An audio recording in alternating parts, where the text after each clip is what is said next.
खबरों में बने रहने के लिए बेल आइकन दबाएं और फर्स्ट इंडिया न्यूज को सब्सक्राइब कीजिए।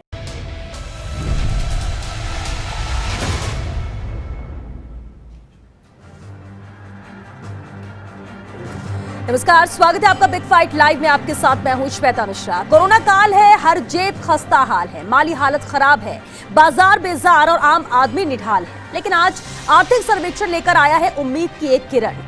आर्थिक सर्वे की माने तो पिछला वित्त वर्ष तो आर्थिक सेहत के लिए बुरे दिन लेकर आया, तो वही सर्वे ने नए साल में 11% से ज्यादा की वृद्धि दर का अनुमान जाहिर किया है। लेकिन सवाल तो ये उठता है कि आखिर ये सब होगा कैसे, क्योंकि हालात तो अभी भी चुनौतीपूर्ण बने हुए हैं। महंगाई चरम पर है, बेरोजगारी लगातार बढ़ती जा रही है, सरकारी खजाने भी बहुत ज्यादा अच्छी हालत में नहीं है, आम जनता पहले ही पिस रही है, घर चलाना मुश्किल साबित हो रहा है। ऐसे में कर का भार भी जनता पर डाला नहीं जा सकता, तो फिर सरकारी खजाने में पैसा आएगा कहां से? इसका जवाब देंगी वित्त मंत्री सीतारमण अपने बजट में।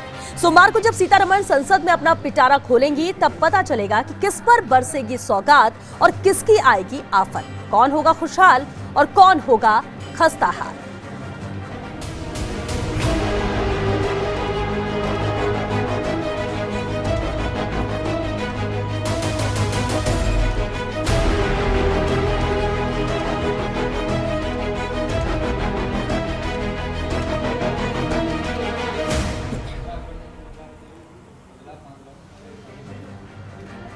कोरोना ने हर जेब को पहुंचाया नुकसान, बेहतरी की उम्मीद, खुशहाली का अनुमान। मुश्किल है हालात, खजाना है खस्ताहाल, सर्वे ने जगाई आस, बजट से होंगे निहाल। और सबसे बड़ा सवाल, कैसा होगा बजट, खुशहाल या खस्ताहाल?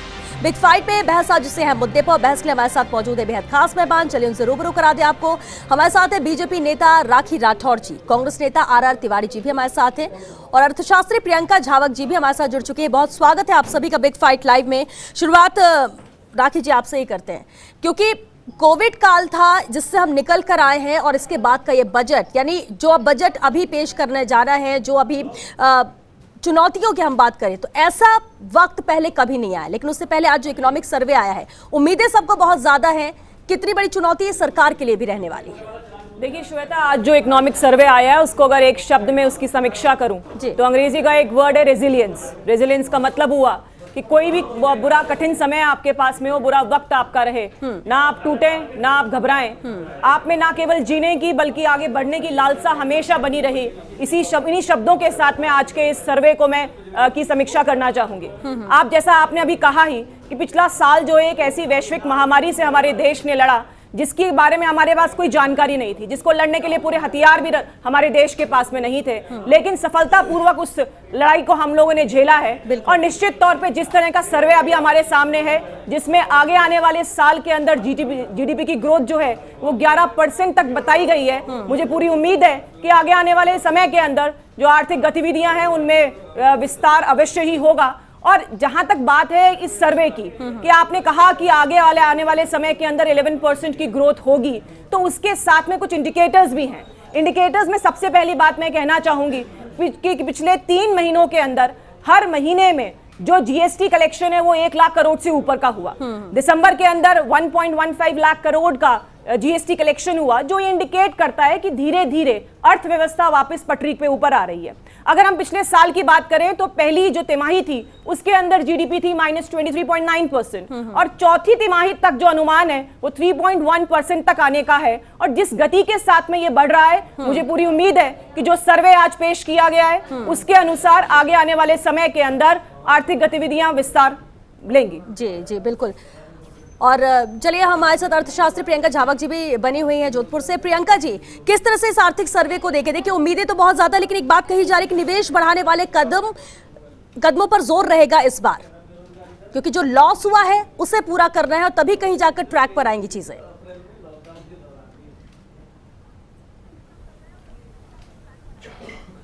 जी बिल्कुल, इस बार का जो प्री बजट का आया है सर्वे, उसमें स्काई हाई एक्सपेक्टेशंस है। हमारी स्काई हाई एक्सपेक्टेशंस है गवर्नमेंट से, और हम हेल्थ केयर में बहुत बड़ा निवेश गवर्नमेंट से करते हैं, एक्सपेक्टेशन की बहुत अच्छा हेल्थ केयर का आएगा और वो अपॉर्चुनिटीज भी लेके आएंगे। एग्रीकल्चर सेक्टर एक सेक्टर है जिसको हमने देखा है कि पिछले 1 साल में एग्रीकल्चर सेक्टर में काफी इजाफा हुआ है। एग्रीकल्चर सेक्टर में काफी हमने निवेश के नए दौर आए हैं, नए स्टार्टअप्स ने उसमें निवेश करना शुरू किया है। बड़े बड़े IIT IIMs ने एग्रीकल्चर सेक्टर की तरफ रुख किया है। तो हम उम्मीद करते हैं कि इस बार FM अपना एग्रीकल्चर सेक्टर में अच्छा निवेश देंगे, अच्छे सब्सिडीज और अच्छे प्रावधान आएंगे और सेंट्रल गवर्नमेंट की तरफ से हमारे यूनियन बजट में जो प्रावधान आएंगे एग्रीकल्चर सेक्टर को फोकस दिया जाएगा। जी जी। जो मेक इन इंडिया के हैं प्रावधान, तो उसमें मेक इन इंडिया में भी हमारे अच्छे निवेश आने चाहिए, अच्छी चीजें, अच्छे गवर्नमेंट की पॉलिसीज आनी चाहिए, जिससे जो युवा शक्ति है हमारा, जो अनएम्प्लॉयमेंट की तरफ बहुत ज्यादा हो गया था और अब वर्क फ्रॉम होम का जो एक नया दौर और एक नया न्यू नॉर्म आया है वर्क फ्रॉम होम वाला, तो उसके अंदर जो हमारे युवा हैं वो काफी उस चीज को गवर्नमेंट का ध्यान रहना चाहिए और उनको नई अपॉर्चुनिटीज मिलनी चाहिए। चलिए, ये आपका आकलन है कि ये इन चीजों पर, इन सेक्टर्स पर काम किया जाए तो बेहतर तरीके से चीजें कम बैक हो सकती हैं। अर्थशास्त्री राजेश कोठारी जी भी हमारे साथ जुड़ चुके हैं। राजेश जी, बहुत स्वागत है सर आपका भी। इकोनॉमिक सर्वे क्योंकि आ चुका है, 11% की बढ़त की उम्मीद अगले साल के लिए लगाई जा रही है। किस तरह से राजेश जी आप देखते हैं? हर साल हम बजट पर चर्चा भी करते हैं, लेकिन इस बार का बजट अलग इसलिए भी है क्योंकि इस महामारी से निकलने के बाद बहुत कुछ झेला, बहुत कुछ लॉस रहा, लेकिन अब ये बजट आ रहा है मंडे को, सोमवार। आप श्वेता जी हैं? जी जी राजेश जी। हाँ श्वेता जी, नमस्कार। नमस्ते सर। देखिए, आप आर्थिक सर्वे को रीड बिटवीन द लाइन्स पढ़ने की कोशिश करेंगे जी, तो 3 इंडिकेटर इससे उभर के आते हैं। पहली बात, जो 11% ग्रोथ की बात कही है और नेट ग्रोथ की हम लोग बात करें तो ग्रोथ पॉजिटिव नहीं, वो नेगेटिव है जी, ठीक है ना। दूसरी बात, फाइनेंशियल प्रूडेंस और फिस्कल डेफिसिट का जो कॉन्सेप्ट है वो बिल्कुल हवाई की तरह गायब हो गया है। यानी सरकार ने ठान लिया है कि 3.5% जो GDP का फिस्कल डेफिसिट होना चाहिए, उसकी चिंता सरकार ने करी नहीं है और सरकार को अभी करनी भी नहीं चाहिए। अभी हालात ये है कि इस देश की अर्थव्यवस्था को, जिसको कुछ लोग कह रहे हैं कि हम लोग वी शेप रिकवरी की ओर बढ़ रहे हैं, हालांकि वो ये सत्य से थोड़ा हम दोनों दूर हैं, पर सरकार जो कर रही है और जो करना चाहिए, मेरे हिसाब से अभी सबसे बड़ी जरूरत है लोगों के पास में परचेजिंग पावर को किस तरह पहुंचाया जाए, ठीक है ना। एग्रीकल्चर प्रोड्यूस बहुत है पर लोगों के पास में कैश नहीं है।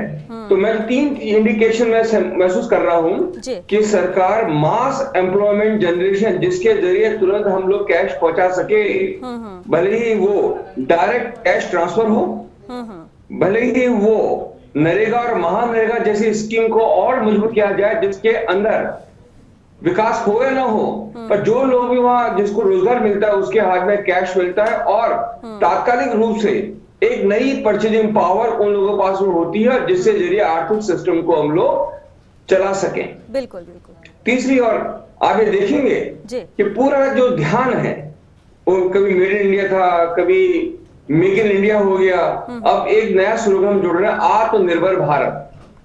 यानी हम ये चाहते हैं कि देश की खादी को ही हम पॉलिस्टर और उसके टक्कर में खड़ा करें। प्रयास अच्छा हो सकता है, साया नहीं हो सकता है, पर मैं महसूस करता हूं कि अभी भी अर्थव्यवस्था के अंदर डिमांड को क्रिएट करना, उसको सस्टेन करने की बहुत जरूरत है। यहाँ फाइनेंशियल प्रूडेंस की हम लोग बात नहीं कर रहे हैं, बल्कि हम तो ये बात कर रहे हैं कि अगर मुद्रास्फीति बढ़ रही तो बढ़ने दीजिए, पर उसके जरिए जो रोजगार उत्पन्न हो रहा है और उस रोजगार के जरिए जो पैसा आम व्यक्ति की जेब में आ रहा है, वो ही इस देश की अर्थव्यवस्था को एक संबल, एक ताकत प्रदान करने में सफल हो पाएगा।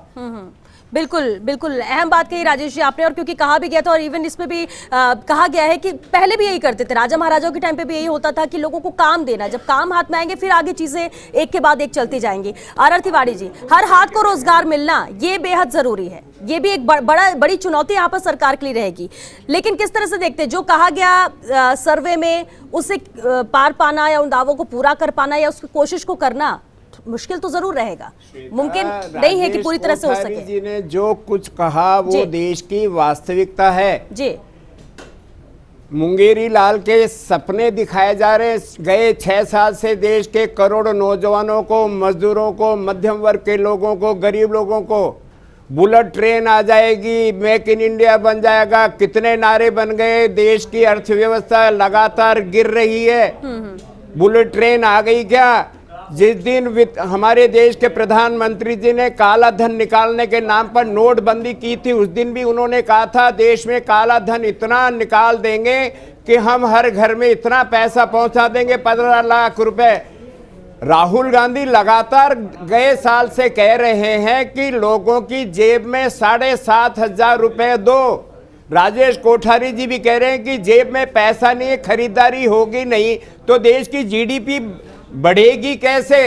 आज पेट्रोल, डीजल, रसोई गैस के दाम आसमान छू रहे हैं। देश के प्रधानमंत्री और देश के वित्त मंत्री आंखें बंद करके बैठे हैं। लोगों के पास में कहते तो हैं ये कि हमने 14 करोड़ गैस के सिलेंडर हमने गरीबों को फ्री में बांट दिया।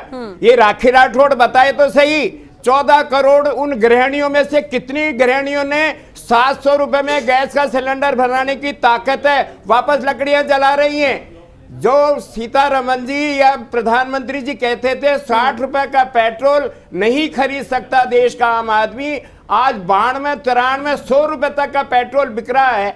और देश के प्रधानमंत्री जी या वित्त मंत्री जी को पता नहीं कि देश का गरीब और मध्यम वर्ग का आदमी दुपहिया वाहन चलाता है, वो कैसे अपने रोजमर्रा के काम को चलाता है। ठीक है तिवारी जी, महंगाई की मार तो है, देखिए महंगाई की मार तो है, और अगर एक कॉमन मैन की बात करें तो उसके लिए सबसे जरूरी यही है कि वो पेट्रोल जरूरत है, डीजल जरूरत है, इनकी वजह से दूसरी चीजें महंगी होती है, महंगाई बढ़ रही है, तो ये एक बड़ी चुनौती तो जरूर है। राखी जी, जिस तरह से अभी तिवारी जी ने एक के बाद एक बताया कि ये सब चीजें हैं, इस पर ध्यान नहीं दिया जा रहा। देखिए तिवारी जी से मैं कहना चाहूंगी, पेट्रोल डीजल के भाव जो हैं वो राजस्थान में सबसे ऊपर है। आज एक फौरी तौर पे देखिए, मैंने आपके बीच में नहीं बोला था तिवारी जी मैंने आपके बीच में नहीं बोला था, आप पहले मेरी बात सुनने का मद्दा रखिए। राजस्थान के अंदर सबसे ज्यादा डीजल पेट्रोल के रेट्स हैं और आज 2% डिक्रीज करके सिर्फ और सिर्फ ख्याली पुलाव जो है आपके मुख्यमंत्री ने दिखाया। अरे सर मेरी बात सुन लीजिए एक बार। देश में जिन्होंने अकेले मुख्यमंत्री है देश के अंदर 1,000 करोड़ रुपए का नुकसान उठाने के लिए गरीब आदमी और मध्यम वर्ग के आदमी को 2% की रिबेट दी। किसानों का 10,000 रुपए का साल का जो पैसा है वो आप ले गए, स्टेट का जो टोल टैक्स का पैसा है वो आपने बढ़ा दिया, बिजली की सबसे महंगी बिजली राजस्थान के अंदर है, सबसे महंगा पेट्रोल यहाँ पर है, और आप मुद्दे पे आइए, क्या आप पॉजिटिव नहीं है? क्या आप ये नहीं चाहते कि आगे चल के इंप्रूवमेंट हो? अर्थव्यवस्था सबसे ज्यादा पेट्रोल की रेट, सबसे ज्यादा डीजल की रेट, सबसे बड़ी बिजली राजस्थान के अंदर है, और ये कह रहे हैं आपका अगर मनी मैनेजमेंट प्रॉब्लम नहीं होता तो आते ही सबसे पहले खजाना खाली है, खजाना खाली है, आपने कहा। ठीक है, लेकिन तिवारी जी सुनिए सर, ठीक है तिवारी जी, ठीक है बिल्कुल, आपने ये कहा कि ख्याली पुलाव है, लेकिन उम्मीदें तो हैं, उम्मीद तो हम सरकार से करेंगे, सरकार को ही करनी है, और कहा जो कभी, बिल्कुल ठीक है सर, बिल्कुल ठीक है, और इसीलिए जी एक मिनट तिवारी जी कोठारी सर जी, मेरा निवेदन ये है कि मैं राखी जी से भी और तिवारी से कहूंगा, आप बहस करिए ना, विवाद क्यों कर रहे हैं आप? अपनी बात करिए ना, सही नहीं है सर, हम सुन रहे हैं आपकी सारी बातें। बिल्कुल सर, और ये चर्चा ही अब कर रहे हैं ये बहस के नाम पर एक दूसरे से पता नहीं क्या कहना चाहते हैं। कांग्रेस वर्सेस बीजेपी का एक सवाल नहीं है भाई, ये पूरे देश का सवाल है, बिल्कुल सही है, और पूरा देश कांग्रेस और बीजेपी नहीं है। 130 करोड़ लोगों का सवाल है, और मुझे समझना पड़ेगा कि आपस में बहस कर तो विवाद ना करिए, अपनी बात कहिए। ये निश्चित रूप से मान के चलते हैं कि राजस्थान में पेट्रोल के रेट सब ज्यादा, पर सरकार की मजबूरी देखिए, केंद्र सरकार की मजबूरी को समझने की कोशिश करिए। हम सब लोग सरकार की तरफ देखते हैं, सरकार पैसा दे, सरकार कोई मैन्युफैक्चरिंग यूनिट नहीं है कि जो पैसा छाप सके, पैसा बना सके। एकमात्र सोच सरकार के पास में यह है कि पेट्रोल के ऊपर जो एक्साइज ड्यूटी लगती है उसको बढ़ाते जाओ और जो पैसा आए उसको जन कल्याण में खर्च करते जाओ। यही हाल राजस्थान सरकार का है। राजस्थान सरकार के खजाने बिल्कुल रूप से खाली हुए हैं।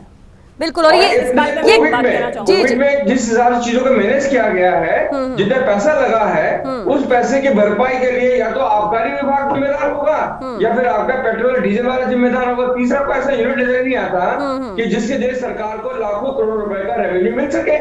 बिल्कुल। और ये हमें समझना चाहिए कि भले राखी जी अवधि की सही हो सकती है, तिवाड़ी भी सही हो सकते हैं, सवाल देश का है। देश को जिन मुद्दों से जूझना है, क्या उन मुद्दों से जूझने के लिए हमारे पास में बजट या आर्थिक सर्वेक्षण इस दिशा की और कुछ इंगित करता है या नहीं, ये मुद्दा है। मुद्दा ये नहीं है कि रास्ते में कम है ज्यादा है, ठीक है ना, मजबूरी है सरकार की, वो सरकार केंद्र की हो या राज्य की मुद्दा हो। और एग्जैक्टली और इसलिए हम बार बार कह रहे हैं कि देखिए हर बार से बजट इस बार अलग क्यों है। और हमें नहीं भूलना चाहिए कि कोरोना काल है, राज्य हो केंद्र हो, उस समय हर एक की एक ही मंशा थी कि इससे निजात पाई जाए, लोगों को बचाया जा सके, जान बचाया जा सके, तो फिर जहान भी है। लेकिन राखी जी अब क्योंकि देखिए ठीक है इकोनॉमिक सर्वे पेश हो गया, दावे की जाए, क्योंकि कोशिश है केंद्र सरकार करेगी कोशिश या जो भी लेकर आया जाएगा पूरे देशवासियों के लिए, वो किसी पार्टी प्रमुख के लिए तो है नहीं कि किसी एक व्यक्ति को फायदा पहुंचाने की कोशिश। लेकिन कहीं ना कहीं फोकस इस बात पे रहेगा कि इस बार जिस तरह से चीन के साथ रिश्ते हो रहे हैं और जिस तरह से चीजें बहुत बिगड़ती नजर आई, डिफेंस को फोकस रखा जाएगा, हेल्थ सेक्टर को फोकस रखा जाएगा कोरोना की वजह से भी, क्योंकि उम्मीदें इन सेक्टर्स को लेकर ज्यादा नजर आए। बिल्कुल श्वेता, देखिए एक पॉजिटिव सोच तो आपको रखनी ही पड़ेगी। और जैसे हमारे चीफ इकोनॉमिक एडवाइजर जी ने कहा आज सुबह भी कि जिस तरह से भारतीय टीम जो है वो ऑस्ट्रेलिया दौरे पे गई और पहले मैच के अंदर 36 रन पे आउट होने के बाद में पूरी सीरीज विजय करी, वैसा ही सोच, एक पॉजिटिव सोच के साथ हमें आगे बढ़ने की जरूरत है। अभी हमारे बीच में इकोनॉमिस्ट है, मुझे उम्मीद है कि तिवाड़ी जी बीच में नहीं बोलेंगे अभी, उन्होंने मुझे ये बात कही कि पब्लिक वेलफेयर के लिए कोई ना कोई टैक्स या कोई ना कोई कर लगाना पड़ता है सरकार को। जैसे एक्साइज ड्यूटी जो है सेंट्रल गवर्नमेंट लगाती है, मुझे खुशी है इस बात की कि वो अमाउंट जो है वो तरीके से कोरोना मैनेजमेंट में लगा। राजस्थान के अंदर बहुत सारे कर आपने देखा कि बिजली की दरें बढ़ी, वैट जो है यहाँ पे सबसे ज्यादा है, सबसे ज्यादा प्रॉब्लम्स यहाँ पर रही, लेकिन फिर भी कोरोना के अंदर सारा पैसा सेंट्रल गवर्नमेंट से आया। जो वेलफेयर का पैसा था वो लगातार सेंट्रल गवर्नमेंट ने प्रोवाइड किया और एक साल के अंदर वैक्सीन अभी 3 करोड़ लोगों को फ्री उपलब्ध करा रहे हैं। यानी कहने का मतलब जो पैसा कर के फॉर्म में सेंट्रल गवर्नमेंट ने लिया उसको वेलफेयर में लगाया। लेकिन मैं पूछना चाहती हूं कि राजस्थान गवर्नमेंट ने जो पैसा लिया, जो बिजली की बढ़ी हुई दरें हैं, जो पेट्रोल की सबसे ज्यादा रेट्स हैं, जो किसानों का पैसा इन्होंने रोक लिया, वो पैसा कहां गया? ग्राउंड लेवल पे क्यों नहीं आता? आते ही हर बार खजाना खाली, कभी कर्मचारियों का पैसा हम लोग रोक लेते हैं, कभी सरपंचों के पीडी अकाउंट का हम खोलने की बात करके यू टर्न लेते हैं। तो इस तरह का क्यों फाइनेंशियल मिसमैनेज यहां पर है? लेकिन विद अ पॉजिटिव नोट,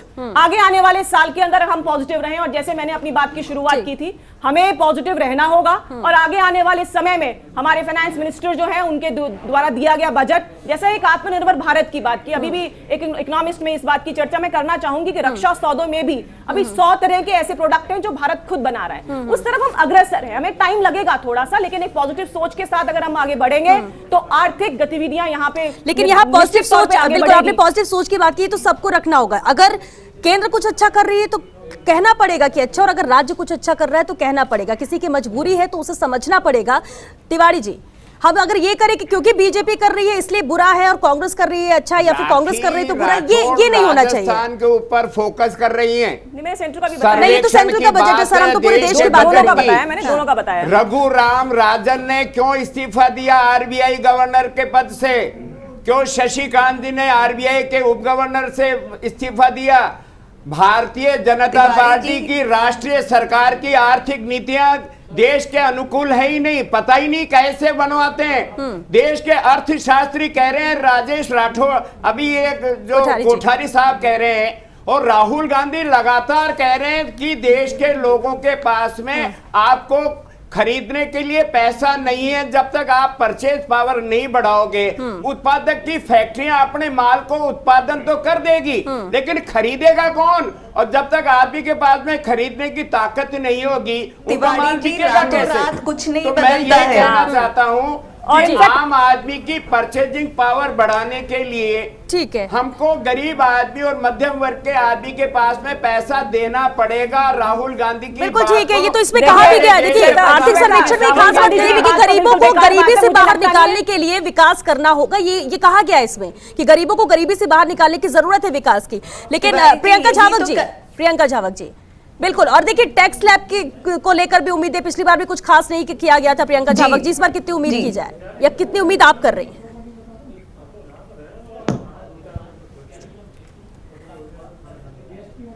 जैसे अभी आपने बताया, कोठारी साहब ने भी बताया कि जैसे हमारी अभी ये आर्थिक व्यवस्था जो चरमरा गई थी, हमने एक बहुत पॉजिटिव अप्रोच देखा है। हेल्थ केयर सेक्टर में अगर देखें तो भारत आज सब जगह सप्लाई कर रही है वैक्सीन। ये बहुत बड़ी उपलब्धि है हमारे भारत के लिए, क्योंकि हम जो हेल्थ सेक्टर में हमें अगर विश्व में ये जाना जाता था कि इंडिया के पास हेल्थ सेक्टर की इतनी अच्छी नहीं है पकड़, पर हमने ये कर दिखाया। हमारी दो बड़ी बड़ी फार्मास्यूटिकल फर्म्स ने वैक्सीन का प्रोडक्शन किया, प्रोडक्शन के साथ साथ इंडिया को भी वैक्सीन दी गई है और बाहर विदेशों में भी भेजी गई है, हमारे पास के राज्यों में भी भेजी गई है। तो ये बहुत बड़ी उपलब्धि है। बिल्कुल, और रातों रात हम कुछ सोचें बड़ी चीज है, लेकिन क्योंकि वक्त भी खत्म हो रहा है प्रियंका जी। राजेश कोठारी सर, एक आखिरी सवाल, राजेश जी एक आखिरी सवाल। निवेश बढ़ाने वाले कदमों पर जोर दिया जाएगा ये कहा जा रहा है, लेकिन कहीं ना कहीं लोग मान रहे हैं और ये ऐसा नजर आ रहा है कि फोकस डिफेंस पर भी रहेगा, हेल्थ सेक्टर पर भी रहेगा, टैक्स स्लैब से भी उम्मीदें बहुत ज्यादा है, तो महंगाई को लेकर भी नजर है। ओवरऑल किस तरह से सम अप करेंगे, अगर आपसे ये सवाल है कि किस तरह से सम अप करेंगे कि इन सब चीजों को कवर करते हुए क्या उम्मीद करें कि बजट बैलेंस्ड होगा, सब चीजों को ध्यान में रखते हुए होगा, भले चुनौतियां बहुत ज्यादा है लेकिन कहीं ना कहीं सफल नजर आएगा? Shweta ji, good politics and good business they can't go together, ये हमें समझना चाहिए जी। ये हम लोग कोविड में निश्चित रूप से सफल हो पाए हैं, और शायद जो मेरे एक कलीग से बोल रहे हैं कि उन्होंने भारत ने वैक्सीन को एक्सपोर्ट करा, अच्छी बात है, पर जब आप ग्रास रूट अर्थव्यवस्था को देखते हैं तो आपको आज भी कड़े कदम उठाने की जरूरत होगी। और ये कड़े कदम कैसे होंगे जी? क्योंकि सरकार के पास में टैक्स में छूट देने की गुंजाइश बिल्कुल नहीं बची है। सरकार को जो एक रास्ता नजर आता है, जो मैं भी महसूस करता हूं, कि सरकार को ही अपने अनप्रोडक्टिव एक्सपेंडिचर्स को कम करने होंगे, पहली बात। दूसरा, अगर नरेगा और महानरेगा जैसी योजनाएं चलती हैं तो उनको प्रोडक्टिविटी से लॉन्च और लिंक करना पड़ेगा, ताकि जो सड़क बने उसका उपयोग हो सके, जो जोहड़ बने उसका उपयोग हो सके। और तीसरी बात, हिंदुस्तान में आज सप्लाई की प्रॉब्लम नहीं है, प्रॉब्लम डिमांड की है। तो डिमांड मैनेजमेंट के लिए हमें वापस लोगों के पास एक परचेजिंग पावर की डोज हमें देनी पड़ेगी, भले ही वो सरकारी कर्मचारियों का डीए बढ़ाइए या जिन लोगों की नौकरी जा चुकी है उनको एम्प्लॉयमेंट भत्ता या बेरोजगारी भत्ता दीजिए, ताकि वो किसी न किसी रूप से अपनी अर्थव्यवस्था को सुचारू चला सके। अभी तो मुद्दा ये आ रहा है कि जितना जबरदस्त बम्पर जो क्रॉप हुआ है वो एमएसपी के ऊपर भी लोग उसको खरीदने को तैयार नहीं हो रहे हैं। यानी आप समझने की कोशिश करिएगा, एक तरफ भूखमरी है, एक तरफ सरप्लस अनाज पड़ा हुआ है। तो सरकार को रास्ता दिखाना पड़ेगा कि किस तरह इंफ्रास्ट्रक्चर को दुरुस्त कर हम डिस्ट्रीब्यूशन नेटवर्क को मजबूत करें, ताकि सबको सही प्राइस मिल सके। तो मेरा कहने का तात्पर्य ये है कि जो टैक्स की आप उम्मीद कर सकते हो वो डिविडेंड डिस्ट्रीब्यूशन के संबंध में हो सकता है, वो सिक्योरिटी ट्रांजिट टैक्स के रूप में हो सकता है, और ओवरऑल क्योंकि अर्थव्यवस्था को कॉम्पिटिटिव करना है तो आपको अपनी एक्सपोर्ट बढ़ाने के लिए निश्चित रूप से इंपोर्ट की ड्यूटी आपको बढ़ानी पड़ेगी और एक्सपोर्ट को आपको सब्सिडाइज या सपोर्ट करना पड़ेगा, अगर हम लंबे समय तक इस देश की अर्थव्यवस्था को मजबूत करना चाहते हैं। रही बात महंगाई की, तो आप निश्चित मान के चलिए अब हमें महंगाई के साथ जीने का डालनी पड़ेगी कि कोई भी सरकार अपने आती हुई आमदनी को किसी के लिए भी कम करने को तैयार नहीं है, वो राज्य की सरकार हो या वो केंद्र की सरकार हो। आम व्यक्ति को समझना पड़ेगा कि हमें इन्हीं महंगाई के रास्ते में जीना पड़ेगा। बिल्कुल सर, और हमें ही अपनी बचत को, बिल्कुल सर, अपने खर्चों को कम सर, क्योंकि करना पड़ेगा। बिल्कुल वक्त क्योंकि खत्म हो चुका है सर। जी जी, बहुत शुक्रिया सर, बहुत शुक्रिया आप सभी का इस चर्चा में शामिल होने के लिए। लेकिन बेहद अहम यही है कि रोजगार चले गए हैं, सैलरी में कटौती हो गई है, पैसा लोगों के पास आ नहीं रहा है, लेकिन इन सब चीजों को भी ध्यान में रखते हुए कैसे बैलेंस इस बजट को किया जाए, कैसे इन चुनौतियों को पूरा किया जाए। उम्मीदें पूरे देश को इस बजट से है, सोमवार को ये बजट पेश होगा, लेकिन कितना उम्मीदों पर खरा उतरता है, जितनी स्टडी की गई है, जितनी कोशिशें की गई, वो कितनी सार्थक होती है, तस्वीर सोमवार को साफ हो जाएगी। चलिए इसके साथ दीजिए इजाजत, नमस्कार।